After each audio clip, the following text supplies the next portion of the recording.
কোন আইসক্রিম দেন। কি বললি? তুই কোন আইসক্রিম নিবি? তোর কাছে টাকা আছে? কই দেখি তো। আঙ্কেল আমার কাছে তো টাকা নাই, আপনি আমাকে একটা আইসক্রিম দেন, আমি কালকে এসে টাকা দিয়ে যাব। এই তোর মা নেই বাবা নেই, তুই টাকা কই পাবি? আর কালকে তুই আমার টাকা কোথা থেকে দিবি? যা সর এখান থেকে। তুই কালকে টাকা দিবি, কালকে আইসক্রিম নিবি। আঙ্কেল দেন না একটা আইসক্রিম বাকিতে, আমি বললাম তো কালকে এসে আপনাকে টাকা দিয়ে যাব। তাই শোন, এখন যদি তোকে একটা আইসক্রিম আমি বাকিতে দিই, তুই 6 মাসও তো টাকা দিতে পারবি না। আর এখন যদি তোকে একটা আইসক্রিম দিয়েও দিই, তারপরে তো তোর পিছনে 6 মাস আমার ঘুরতে হইব। আর ঘুরতে ঘুরতে আমার জুতার তলা শেষ হয়ে যাবো। তারপর তোর কাছ থেকে আমি টাকা উঠাইতে পারবো না। তখন আমার বাকি টাকা কে শোধ করবো? আমার মাথা গরম হওয়ার আগে এখান থেকে যা। আঙ্কেল দেন না একটা আইসক্রিম, আমার না খাইতে খুব ইচ্ছে করতেছে। ওই তুই এখান থেকে যা, যা বলছি, যা যা। আবার তাকাই রইছো, যা এখান থেকে।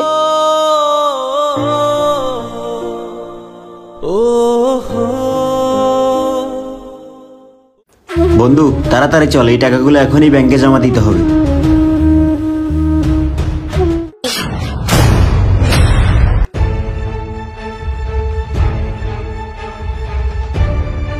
টাকাগুলো মনে হয় ওই আঙ্কেলদের। Uncle uncle uncle uncle uncle আপনাদের টাকা পড়ে গেছে।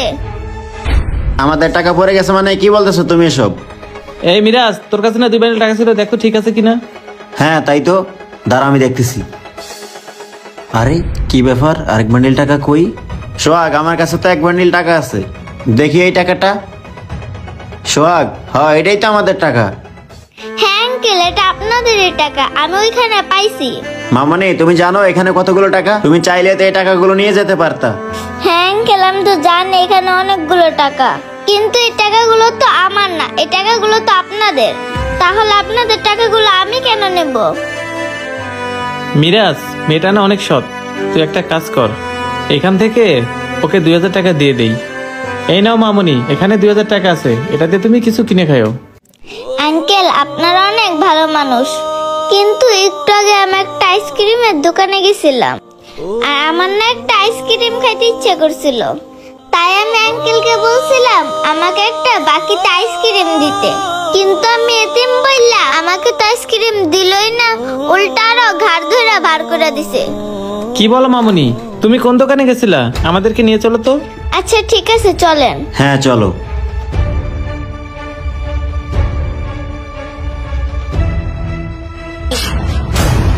আরে ভাই কি অবস্থা, আপনারা কেমন আছেন? ভাই ওরে দইরা নিয়ে আসছেন, ও কি কিছু করছে? আরে না না ভাই, ও আমাদের কিছু করেনি। আর আপনাদের দোয়ায় আলহামদুলিল্লাহ আমরা অনেক ভালো আছি। ভাই আপনি আমাকে একটা কথা বলেন তো, এই বাচ্চাটা কি আপনার কাছে একটা আইসক্রিম চাইছে, আপনি ওকে দেননি, কিন্তু কেন ভাই? আরে ভাই আপনারা যে কি কর না, ও সে আমার মহল্লার মেয়ে, ওকে যদি এখন আমি আইসক্রিম বাকি দিই, তাহলে কি আমি ওর থেকে টাকা পাবো? আর তাছাড়া ও টাকাটাও বা দিবে কে? না আছে ওর মা, না আছে ওর বাবা। আর এমনিতেও আমি যদি ফকির মিসকিনরে এভাবে দিই, ব্যবসা প্রতিষ্ঠান কিভাবে চলবো? ব্যবসা প্রতিষ্ঠান তো বেশি দিন টিকবে না। আরে ভাই আপনি ওকে একটা আইসক্রিম দিলে আপনার কি এমন ক্ষতি হতো? আর আপনি ওকে একটা আইসক্রিম না দেওয়াতে অনেক বড় ক্ষতি হয়ে যেতে পারতো। হ্যাঁ ভাই, ও ঠিকই বলেছে, আপনাদের মতো লোকের কারণে এইসব ইতিম বাচ্চারা বড় হয়ে অবৈধ পথে যায়। কারণ কি জানেন, ওর পেটের খিদে নিবারণের জন্য আপনার আর আমার মতো লোকের কাছেই যায়। যখন আমরা ওকে বুঝতে না পেরে দূর দূর করে তাড়িয়ে দেই, তখন ও কি করে জানেন? বেঁচে থাকার জন্য হয় ওর চুরি ছিনতাই করতে হবে, না হলে ভিক্ষা করতে হবে। হ্যাঁ ভাই, ও কিন্তু ঠিকই বলেছে, এসব এতিম বাচ্চারা নষ্ট হওয়ার পিছনে আমরাই দেই। যদি আমি আপনি এ সমাজের মানুষ এসব এতিম বাচ্চার পাশে দাঁড়াতাম, তাহলে হয়তো বা এদের জীবনটা নষ্ট হতো না, আর এরা ভুল পথেও যেত না। আসেন ভাই, আমরা এই লাভ লসের হিসেব না করে এসব ইতিম বাচ্চার পাশে দাঁড়াই, তাহলে এসব ইতিম বাচ্চার জীবন অকালে নষ্ট হবে না। হ্যাঁ ভাই আপনি ঠিকই বলেছেন, আপনাদের মতন যদি আমরা সবাই ভাবতাম, তাহলে এসব এতিম বাচ্চাদের জীবন কখনোই নষ্ট হতো না। আচ্ছা ঠিক আছে ভাই, আপনি যে বুঝতে পারছেন এটাই অনেক কিছু। মামনি, তুমি না আইসক্রিম খেতে চাইছিলা? আচ্ছা ভাই, এখান থেকে ওকে 4টা কোন আইসক্রিম দেন। জি ভাই দিতেছি।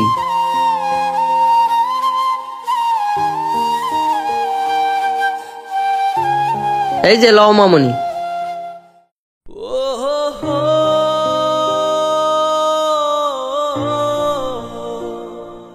Oh এই নেন ভাই, টাকাটা রাখেন। ঠিক আছে ভাই। মামনি চলো। আসসালামু আলাইকুম বন্ধুরা, আমাদের ভিডিওটি ভালো লাগলে অবশ্যই লাইক কমেন্ট শেয়ার করে সবাইকে দেখার সুযোগ করে দিবেন। ধন্যবাদ সবাইকে।